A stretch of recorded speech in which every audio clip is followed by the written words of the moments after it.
നമസ്കാരം, മലയാളി കൈപുണ്യത്തിലേക്ക് വീണ്ടും ഏവർക്കും സ്വാഗതം. ഇന്ന് ഞാൻ കാണിക്കാൻ പോകുന്നത് രുചികരമായ കപ്പ ദോശയാണ്. ഇതിനായി 1 കപ്പ് പച്ചരി 5 മണിക്കൂർ കുതിർത്ത് അരച്ചതും, 1 കപ്പ് കപ്പ പുട്ടുപൊടിയും, 2 വറ്റൽമുളകും, 3 ചെറിയ ഉള്ളിയും,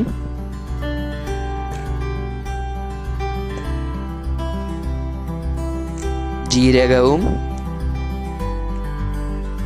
1 പിടി തേങ്ങയും. ഞങ്ങൾ അരി അരച്ചതിലേക്ക് കപ്പപ്പൊടി ചേർത്തിരിക്കുകയാണ്. അരിയും കപ്പപ്പൊടിയും ഈ സാധനങ്ങളും ഒരുമിച്ചിട്ട് അരച്ചാലും മതി. ആവശ്യത്തിനുപ്പും,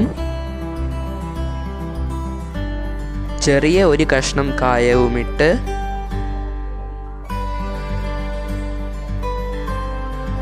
ഇതുപോലെ അരച്ചെടുക്കുക. ഞങ്ങൾ കപ്പയുടെ പുട്ടുപൊടിയാണ് ഉപയോഗിച്ചിരിക്കുന്നത്. പച്ചക്കപ്പയുണ്ടെങ്കിൽ ചെറുതായി അരിഞ്ഞ് പച്ചരിയുടെ കൂടെ ഇട്ട് അരച്ചെടുത്താലും മതി.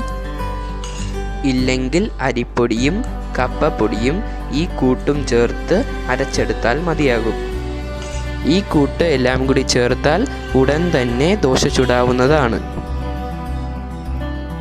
ഇത് വളരെ രുചികരമായൊരു ദോശയാണ്.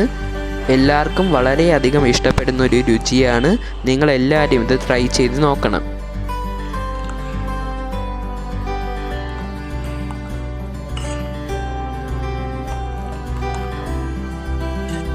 ദോശക്കല്ല് ചൂടാകുമ്പോൾ ദോശമാവ് അതിലേക്ക് ഒഴിച്ച് ലേശം നല്ലെണ്ണയും ഒഴിച്ച് നല്ലതുപോലെ മൊരിച്ചെടുക്കുക.